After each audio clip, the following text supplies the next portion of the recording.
সুপ্রিয় দর্শক মণ্ডলী, আমি আজকে আপনাদের এমন একটি গাছ দেখাবো, সেটা আমাদের নিত্য প্রয়োজনে ব্যবহৃত হয়। এই গাছটি ঔষধি গুণও অনেক, ঔষধি হিসাবে অনেকেই ব্যবহার করে, আবার আমাদের রান্নার কাজেও ব্যবহৃত হয়। তো বন্ধুরা, চলেন আমরা সেই গাছটি দেখি। বন্ধুরা, এই গাছটি অনেকেই অনেকভাবে চাষ করে থাকে। তো চলুন আমরা প্রথম থেকেই এই গাছটি দেখে আসি। এই যে দেখেন এই গাছটি। বন্ধুরা বলুন তো এটি কি গাছ? আপনারা কি জানেন? এই গাছটি নাম কি আপনারা জানেন? এই পানের মতো দেখা যাচ্ছে, তাই না? কিন্তু এটা পান গাছ না, কিন্তু আবার অনেকেই চুই ঝালও বলতে পারেন। না, এটা চুই না। এই দেখেন আমি গোড়াটাও দেখাচ্ছি। এই যে চুই ঝালের মতো এই গাছের গোড়াটি মনে হচ্ছে, তাই না? তো বন্ধুরা, এটা কিন্তু চুই ঝাল না, এটা হলো গোলমরিচ গাছ। আপনারা কি গোলমরিচ গাছ দেখেছেন?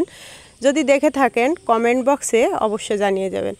দেখেন কত সুন্দর পাতাগুলো, আর এই যে শিকড়, এটা চুই ঝালের মতো, কিন্তু এটা চুই ঝাল না, এটা মরিচ গাছ।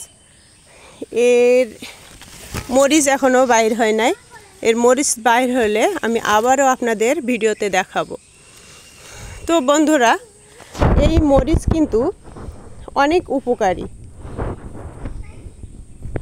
মরিচ ব্যথা, যদি কারোর শরীরে ব্যথা হয় তারাও খেতে পারে। এই ব্যথা মানে গলা ব্যথা হলে মরিচ খায়, আবার সমস্ত শরীর ব্যথা হলেও মরিচ খায়।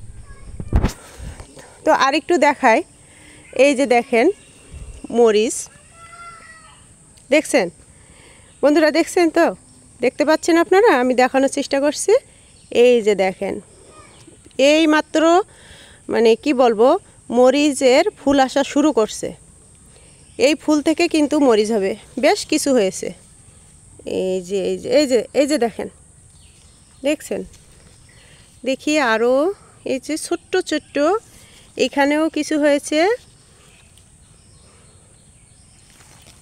এই যে এই মরিচ গাছ কিন্তু আপনারা মাচা করে তৈরি করতে পারেন, মানে লাগাতে পারেন। আবার ছাদের উপরে টবে লাগিয়ে ছাদেও ছোট্ট একটি মাচা করে লাগাতে পারেন। এখানে দেখেন অনেক সুন্দর মরিচ বের হচ্ছে।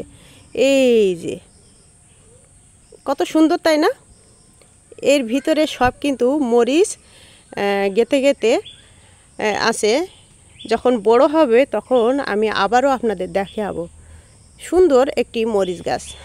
এখানে আমার চাচা এই গাছটা মাচা তৈরি করে লাগাইছে। আবার অনেকেই আম গাছেও লাগাতে পারে। এই দেখেন এই আম গাছেও উঠানো হচ্ছে। যাদের যেখানে জায়গা আছে সেখানেই লাগাবেন।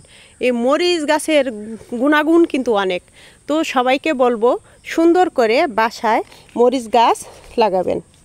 তো যদি আমার এই ভিডিওটা ভালো লেগে থাকে, আপনাদের একটি লাইক অথবা কমেন্ট করবেন, শেয়ার করবেন। আর ভিডিওটি কেমন হলো অবশ্যই কমেন্ট বক্সে জানাবেন। সবাই ভালো থাকবেন, সুস্থ থাকবেন। আল্লাহ হাফেজ।